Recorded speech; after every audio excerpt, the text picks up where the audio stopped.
2025 లేదా 26లో డిగ్రీ లేదా బీటెక్ చదివారా? సాఫ్ట్‌వేర్ జాబ్ కోసం ఎదురు చూస్తున్నారా? అయితే కోడ్ జ్ఞాన్ 100 డేస్ కోర్సులో చేరండి, జాబ్ సాధించండి. నమస్కారం డాక్టర్ హరీష్ గారు. నమస్తే అండి. మిడిల్ క్లాస్ వాళ్ళని వెనక్కి లాగేటువంటి ఫినాన్షియల్ హ్యాబిట్స్ ఏంటండి? ఓయ్యా, మిడిల్ క్లాస్ని మిడిల్ క్లాస్గా ఉంచి ఇంకా కింద పడిపోయే హ్యాబిట్స్ చాలా ఉన్నాయి. అందులో ఫస్ట్ వచ్చేసి ఈఎంఐ అంటే డబ్బులు అనుకుంటారు. ఈఎంఐలో కొనేయచ్చు, మోస్ట్ ఇంపార్టెంట్. చాలా మందికి ఈఎంఐలో కొనేస్తుంటారు, అన్ని అవి కొనేసి ఈఎంఐలో కట్టేసుకుందాంలే అనుకుంటారు. అది వెనక్కి గుంజేస్తూ ఉంటుంది. ఈఎంఐ బర్డెన్ పెరుగుతూ ఉంటుంది. నీ శాలరీ ఎటుపోతుందో తెలియదు. ఈఎంఐ, క్రెడిట్ కార్డ్ని డబ్బులు అనుకుంటారు, ఎక్స్ట్రా మనీ అనుకుంటారు. అది కూడా చాలా మందికి మేనేజ్ చేయడం రాదు. క్రెడిట్ కార్డు, ఆ క్రెడిట్ తీసుకోవడం, ఆ టైంని వాడుకోవడం, బిజినెస్లో యూజ్ చేయడం వేరే. చాలామంది క్రెడిట్ కార్డు డబ్బులకు వాడుకోవడానికి అన్నట్టుగా అనుకుంటారు. ఇది ఎక్స్ట్రా మనీ కాదు. Credit card is not extra money. చాలామందికి అర్థం కాదు ఈ పాయింట్. థర్డ్ అండి, నేను చాలామంది ఫ్యామిలీస్లో చూశాను, ఎమర్జెన్సీ ఫండ్ అని పెట్టుకోరు. మిడిల్ క్లాస్ వాళ్ళ మెంటాలిటీ ఎలా ఉంటుందంటే, నేను బాగానే ఉన్నాను కదా, ఈ ఎమర్జెన్సీ ఫండ్ ఎందుకు అనే ఆలోచనలో ఉంటారు.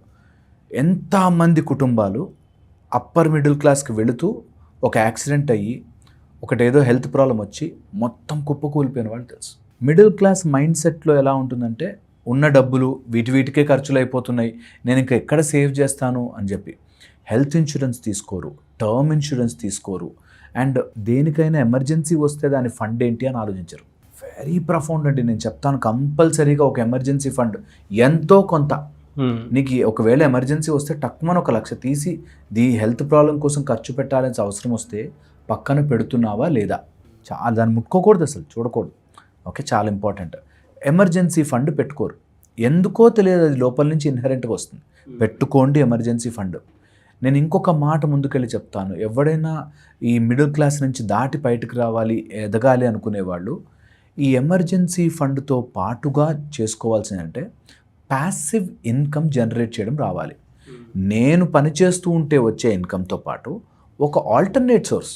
మిడిల్ క్లాస్లో ఉండిపోవడానికన్నా మెయిన్ కారణం వాళ్ళకి ఆల్టర్నేటివ్ సోర్స్ ఆఫ్ ఇన్కమ్ ఉండదు.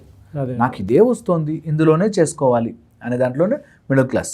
ఎవ్వరు రిచ్ అయినా సరే ఒక ఇన్కమ్తో రిచ్ అవ్వరండి. They will have lot of income sources. అది ఆలోచించుకోవాలి. ఆల్టర్నేటివ్ ఇన్కమ్ సోర్సెస్ తెప్పించుకోవాలి. ఇంకా మిడిల్ క్లాస్ మైండ్ సెట్లో ఉన్న వాళ్ళు ఏంటంటే, ఫిక్స్డ్ డిపాజిటే చాలా గొప్ప సేఫెస్ట్, ఆర్ సేఫే కానీ రిటర్న్స్.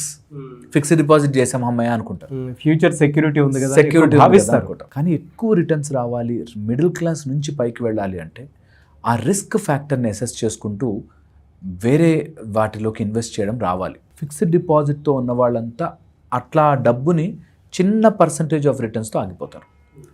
ఇంకొక పాయింట్ మిడిల్ క్లాస్ వాళ్ళకి అర్థం కానిది ఏంటంటే, ఈ చిట్లు వేసి లేకపోతే లోకల్గా డబ్బులు దాచిపెట్టి ఆ టైమ్ లాక్ ఇన్ పీరియడ్ అర్థం కాదు. ఓకే, ఎప్పుడైనా చిట్ని తొందరగా ఫస్టే ఒక చిట్ వేసామంటారు, ముందే ఇప్పుడు 5 లక్షలు చిట్టు వేస్తే 3,70,000 అలా వచ్చినా తీసుకుంటారు. So you losing already lot of money. అప్పు మీద అప్పు, అప్పు మీద అప్పు, అప్పు మీద అప్పు అయిపోతుంది. ఆ ప్లానింగ్ తెలియక ప్రాబ్లం అవుతుంది. ఇంకా మిడిల్ క్లాస్ మైండ్ సెట్లో ఉన్న వాళ్ళకి చేసే జనరల్ మిస్టేక్స్ చెప్తున్నాను.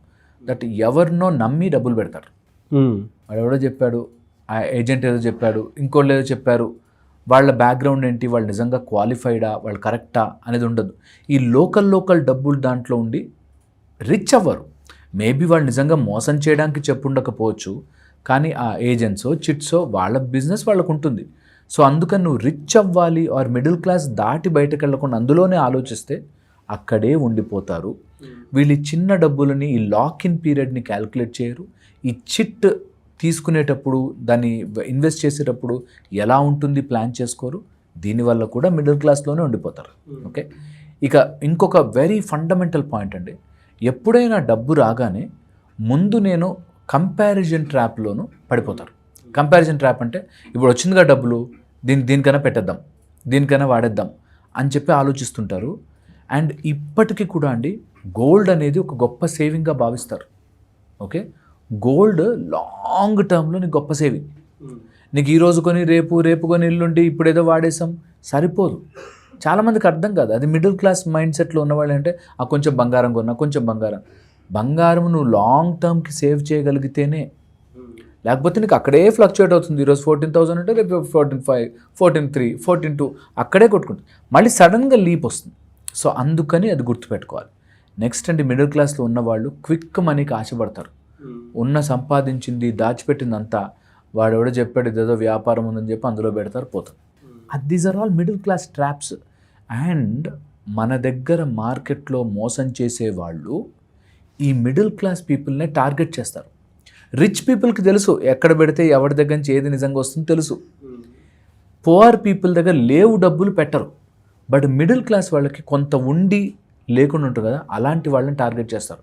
నేను చూశానండి, గోల్డ్ కాయిన్ బిజినెస్లు అని చేస్తారు, మల్టీ లెవెల్ మార్కెటింగ్స్ అని చేస్తారు. తర్వాత అదేదో ఈ సామాను మా దగ్గర కొనుక్కోవాలి, అది మీరు ఇద్దరిని చేయాలి, ముగ్గురిని చేయాలి. ఇదంతా మిడిల్ క్లాస్ వాళ్ళకి ఆశలు చూపించే టైపే. ఇది వెరీ కేర్ఫుల్ ఉండాలి అలా క్విక్ మనీ కోసం ఆశపడితే. ఓకే, ఇది మనం రెగ్యులర్గా మాట్లాడుకునే విషయం. ఇంకొంచెం ఇన్సైడ్కి వెళ్దాం. Middle class mindset or middle క్లాస్లో మనీ అక్కడే ఆగిపోయిన వాళ్ళు నేను చూశానండి చాలా మటుకు. డబ్బు రావాల్సిన వాటిని ఎనర్జీ వైజ్గా చూడరు, ఆ ఎనర్జీని అర్థం చేసుకోరు, మనీని ఒక టైప్ ఆఫ్ బరువుగా భారంగా తీసుకుంటారు.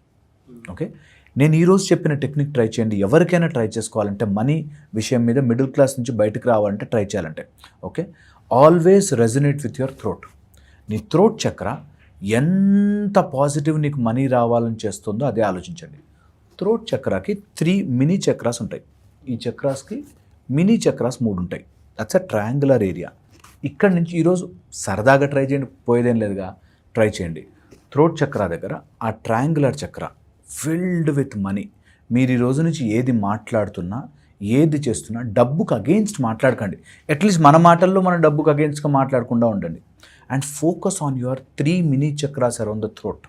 ఓకే, ఇక్కడ నుంచి సౌరశక్తి, సూర్య energies can go up to Sahasrara. ఇక్కడ నుంచి ఇక్కడికి everyday do that for 41 days, 50 days. మీకు కావాల్సిన అమౌంట్, రావాల్సిన అమౌంట్, మీకు మంత్లీ రీచ్ అవ్వాల్సిన టార్గెట్ అందుబాటులో పెట్టుకోండి. మరీ ఒకే రోజు ₹1,00,00,000 రావాలంటే అవ్వదు. సో మీరు 1 lakh సంపాదిస్తున్న వాళ్ళైతే 1,50,000 ఆర్ మీరు 2 lakhs సంపాదిస్తున్న అలాగా కొంచెం అందుబాటులో పెట్టుకుని మీరు daily do a Sadhana of 41 days, 60 days అలా చేయండి. మీరు రావాల్సిన టార్గెట్ మీరు రీచ్ అవుతారు. మైండ్లో complete focus on the amount you want and focus is only on this అనే వైబ్రేషన్తో ఇక్కడ ఈ థ్రోట్, ఆ థ్రోట్ చుట్టూ ఉండే ట్రయాంగులర్లో 3 మినీ చక్రాస్ దాన్ని వైబ్రేట్ చేయడం స్టార్ట్ చేయండి. మిడిల్ క్లాస్ వాళ్ళు నెక్స్ట్ లెవెల్కి వెళ్ళడానికి యూ విల్ గెట్ ఆపర్చునిటీస్. ఆ ఆపర్చునిటీస్ దొరికినప్పుడు డోర్లు వేసేయద్దు, వెతకండి, వెళ్ళండి, ముందుకు వెళ్ళండి, ఖచ్చితంగా రీచ్ అవుతారు. హోప్ ఇది యూజ్ అవ్వాలంటే definitely this will use sir, no doubt. Class ఎప్పుడంటే అవకాశం ఉంటుందండి? ఈ క్లాస్ మన August 1st నుంచి స్టార్ట్ అవుతుంది అండ్ August 5th దాకా ఉంటుంది. 5 days, మార్నింగ్ 6 to 7 ఉంటుంది, ఆన్లైన్ ఉంటుంది. సో కింద కనిపిస్తున్న నెంబర్కి రిజిస్టర్ అయితే వాళ్ళు డీటెయిల్స్ అన్నీ చెప్తారు. You can get registered. Thank you so much doctor Harish. Thank you అండి.